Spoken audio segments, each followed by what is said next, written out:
There's a moment near the end of Halo Combat Evolved where the game stops being a shooter and becomes something else entirely. Not bigger, not louder, just perfectly focused. And that moment is the MAW.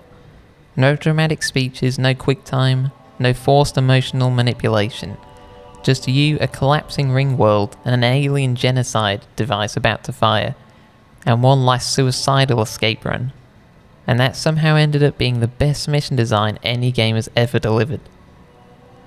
The brilliance of the MAW starts with restraint. By the time you reach it, you've already escaped the Flood, you've already destroyed the control room, and you've fought Covenant and Parasite alike. You understand the stakes, so the game doesn't have to over-explain itself. You board the crashed Pillar of Autumn, now infested and broken, and Cortana says one thing: we need to blow this ship. No council, no disagreement arcs, no melodrama, just objective clarity. And that's all you need. On paper, the MAW is a reused mission, literally backtracking through the level from the game's opening. And normally, that would feel lazy. But here it's genius because the environment isn't reused, it's recontextualized.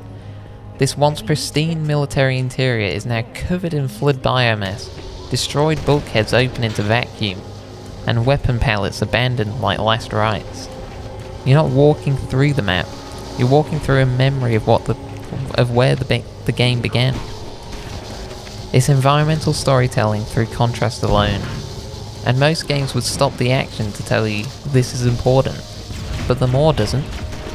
The urgency comes from mechanical pressure. The Flood swarming endlessly, timers ticking with visible clocks, and objective markers pushing you forward. The mission never removes player control to show spectacle. You are the spectacle. The urgency emerges from movement, sprinting past enemies not out of power fantasy, but necessity. You're not here to win gunfights anymore, you're here to survive. And there's no sad goodbye moment. No big send-off for Captain Keyes or the crew of the Autumn. Instead, absence does the work. You're walking through empty barracks, blood-streaked hallways, collapsed cryopods, audio logs of crew members who now long dead echo behind you.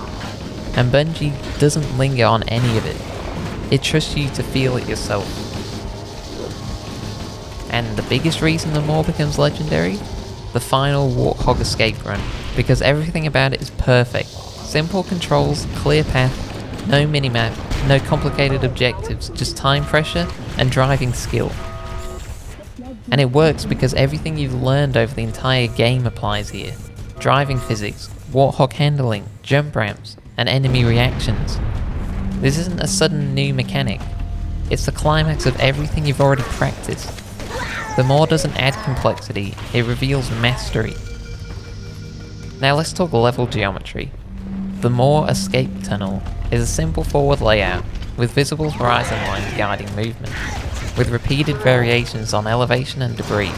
You're never confused, even when panicking, the environment teaches you the way forward. It's invisible level design at its best, guiding the player without GUI icons or flashing arrows. Look closely, that timer almost never matters. Most players finish with plenty of time to spare. So why does it work? Because perceived pressure is more powerful than actual danger. Players believe they're about to fail. This creates tension without cheap difficulty spikes. And now this part is slept on. The audio does half the work. Alarms blaring, hull tearing, explosions echoing behind you, mixed with non-heroic music.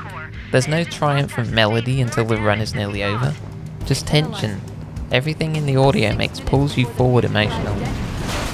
Right before launch, Cortana's last line, "We're abandoning ship." That's it. Not "we've saved the galaxy," not a celebration, just relief. The scale collapses down to 2 characters surviving.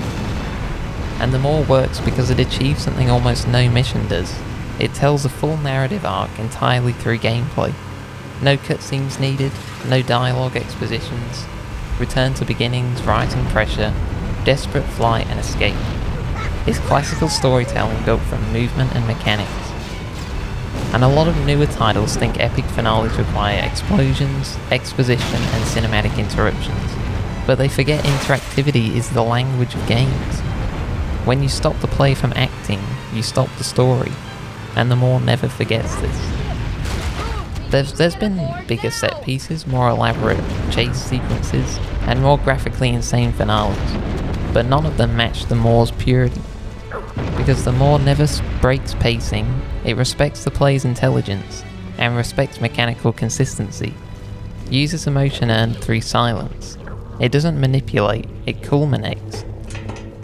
And that final cutscene isn't even spectacular by today's standards, but it works because the game already did the heavy lifting interactively. When Chief delivers, "Sir, finishing this fight," it lands. Here we go. Because the mission wasn't spectacle, it was experience. The MAW remains the greatest mission ever made, not because it's the loudest, but because it's the one that understood games the best. It knew game stories don't need to be watched, they need to be lived. And no other mission ever let you live the end quite like this. No cutscene first gauntlet, no cinematic corridor disguised as gameplay. Just a warthog, collapsed death tunnels, a screaming clock, and you holding the throttle to escape extinction. Pure, perfect, and timeless. And that's about it, guys. I'll see you on the next one.